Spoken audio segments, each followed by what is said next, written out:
আসসালামু আলাইকুম দর্শক। আজকে আমরা আছি কসবা থানা পশ্চিম ইউনিয়ন মিরতলা গ্রাম।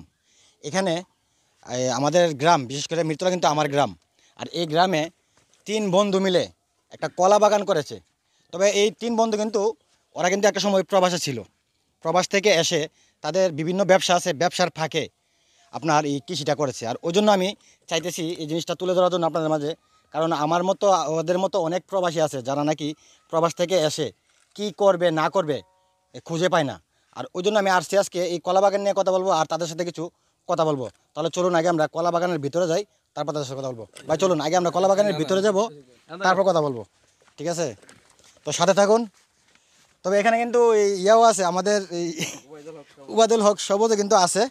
তো ভাই, আপনারা এই যে কলা বাগানটা করছেন, এই আপনারা কি, আমরা শুনলাম যে আপনারা তিন বন্ধু মিলে নাকি করছেন? জি জি, তিনও বন্ধু আমরা। হ্যাঁ, তো আমরা আগে আপনার বাইরে ছিলাম, বাইরে থাকার পরে দেশে আসছি একটা সময়, সবাই ক্যান্সেলে চলে আসছি। তারপরে আপনার পাশাপাশি অন্য ব্যবসা আছে আমার তো দোকান আছে, ওদেরও ব্যবসা আছে, ফার্ম আছে।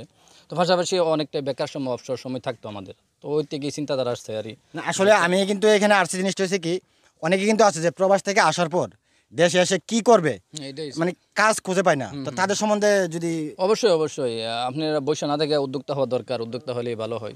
আর আপনার পরিশ্রম তো অবশ্যই মনে করেন কামে কামে আসবে, মানুষের পরিশ্রম করতে হবে, পরিশ্রম ছাড়া বিকল্প কোনো রাস্তা নাই। ঠিক আছে, তো সবাই মনে আচ্ছা, করেন এই যে আমরা বন্ধু তো পরিশ্রমী। তিনজন নাকি? হ্যাঁ তাই? হ্যাঁ, আমরা তিনজন। তো শুধু একা কথা বলে কিন্তু হবে না, ঠিক না আছে? না, কারণ সবাই বন্ধু কথা, আরো সবাই আছে। সবাই তোমার সবাই আচ্ছা, কথা। তোমার এমনি এটার পাশাপাশি কি ব্যবসা আছে? আমার মুদিমালের ব্যবসা আছে, সবাই জানে। মুদিমালের হ্যাঁ, ব্যবসা আছে মুদিমালের নাকি? ব্যবসা আছে। আচ্ছা, তো তোমার নাম জানো কি ভাই? আমার নাম মোহাম্মদ হাবিব। হাবিব। হাবিব কিন্তু বড় ব্যবসায়ী। তোমার এটার পাশাপাশি কি না ব্যবসা আছে? একটা গরুর ব্যবসা আছে। গরুর ব্যবসা।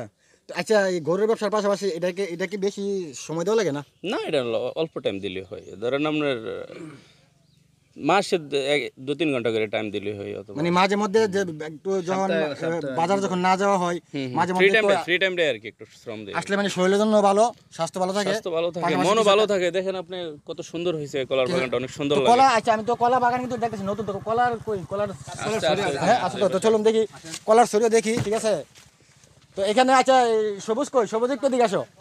সবুজও কিন্তু প্রবাস ফেরত। ঠিক আছে, তো সবুজ কিন্তু এই যে এই কাপড়ের ব্যবসা দিয়েছে, আলহামদুলিল্লাহ সুন্দর। তো পাশাপাশি তোমার কিছু করার সিস্টেম আছে কিনা? আমার সিস্টেম হলো, আসলে আমার চিন্তাধারা হলো কাপড়ের ব্যবসার পাশাপাশি আমি অনলাইনে কিছু করার চিন্তা ভাবনা। অনলাইনে? ঠিক আছে, যেমন আমার ইউটিউব চ্যানেল আছে, ফেসবুক পেজ আছে। তো আপনাদের দোয়ায় আলহামদুলিল্লাহ আমি আমার ইউটিউব চ্যানেল থেকে সারা বাংলাদেশে আমি আমার কাপড় পণ্যগুলো পাঠাই। যেহেতু আমরা কলা বাগানে আসছি, আগে আগে কলা নিয়ে কথা বলি। এই যে কলা, আচ্ছা এই কলার এই, আচ্ছা আমি কিন্তু কলা বাগানে আছি। ঠিক আছে, সাইফুল একটু দিকে ওদিক দা। এই কলার এই নাম কিন্তু আমি এখনো সাধারণ পাবলিককে বলি নাই। এই কলার এইটার নাম কি?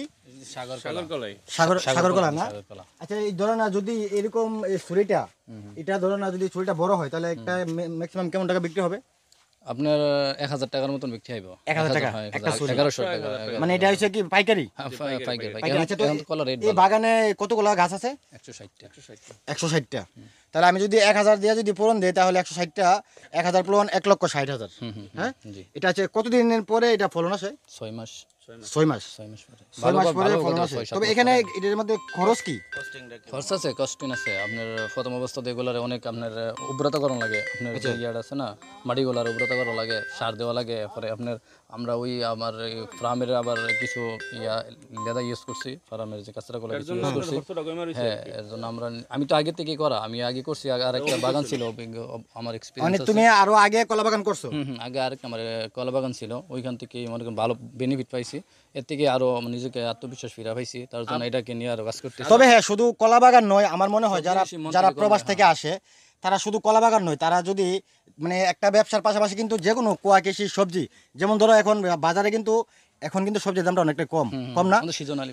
তবে এই 2-4 মাস আগে কিন্তু দাম ছিল অনেক। হ্যাঁ, যদি প্রত্যেকটা মানুষ চেষ্টা করে যে তার নিজস্ব যে তার নিত্য প্রয়োজনীয় যে জিনিসগুলো যদি করে, উৎপাদন করতে তাহলে কিন্তু এই দেশের সবজির দাম, সবজির দাম নিয়ন্ত্রণ থাকবে, অবশ্যই। সাধারণ মানুষ বলতে পারে নাকি? অবশ্যই অবশ্যই। অলরেডি আমরা এটা নিচে যখন গাছগুলো ছোট ছিল, আমরা এটা নিচে সবজি করছিলাম, শাকসবজি অনেক ছিল। আচ্ছা আচ্ছা, মানে যখন এই গাছগুলো ছোট ছিল শাকসবজি অনেক তখন অন্য গাছ করা হয়েছিল নাকি?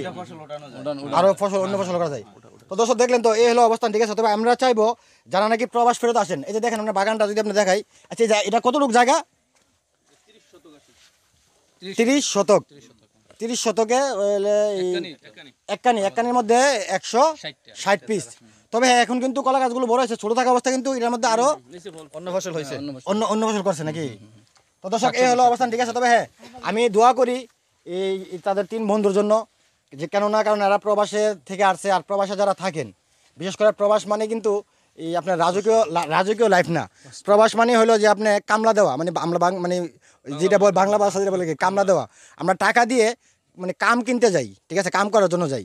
তো আমরা চাইলে কিন্তু যারা নাকি প্রবাস থেকে অনেকে আসার পর দেশে এসে 2, 4, 5 লক্ষ 10 লক্ষ টাকা বসে বসে খাই, না খেয়ে মানে একটা যেমন তেমন একটা ছোটখাটো ব্যবসা নেওয়ার পরে পাশাপাশি যদি কুয়া কৃষি করে তাহলে কিন্তু জিনিসটা ভালো হয় নাকি।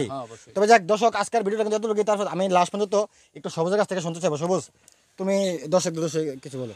আসসালামু আলাইকুম রহমতুল্লাহ। সম্মানিত প্রিয় দর্শক, আপনারা দেখতে পাচ্ছেন আমরা পরিদর্শন করলাম একটি কলা বাগান এবং 3 বন্ধু মিলে এই বাগানটি পরিচর্যা করছেন। বিশেষ করে প্রবাসীদের উদ্দেশ্যে আমি 2-1 কথা বলবো।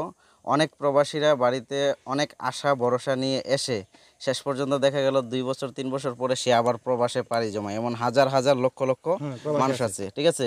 তারা কিন্তু প্রবাস থেকে আসার সময় একটা চিন্তা করে যে দেশে যেয়ে ভালো কিছু একটা করবে, কিন্তু কিছু ভুলের কারণে তারা দেশে আর টিকতে পারে না, ঠিক আছে। কেমন ভুলগুলো আমি যদি একটু সংক্ষেপে বলি, আপনার তার যে প্ল্যান, এমন কিছু কাজ সে করে বসে যে কাজগুলো তার জানা নাই, অভিজ্ঞতা না থাকার কারণে অনেকেই দেখছি আমরা বড় বড় পুকুর রেখে সেখানে মাছ চাষ করে সে মাছগুলো মায়ের খেয়ে তার 10 লক্ষ 20 লক্ষ টাকা যে পুঁজি ছিল সব কিছুই শেষ। মানে নিজে যদি 10 লক্ষ ক্যাশ থাকে আর 10 লক্ষ টাকা লোন লয়ে বড় ধরনের কিছু করতে চায়, এজন্য সে একেবারে শেষ হয়ে যায়। আবার কি কোথায়?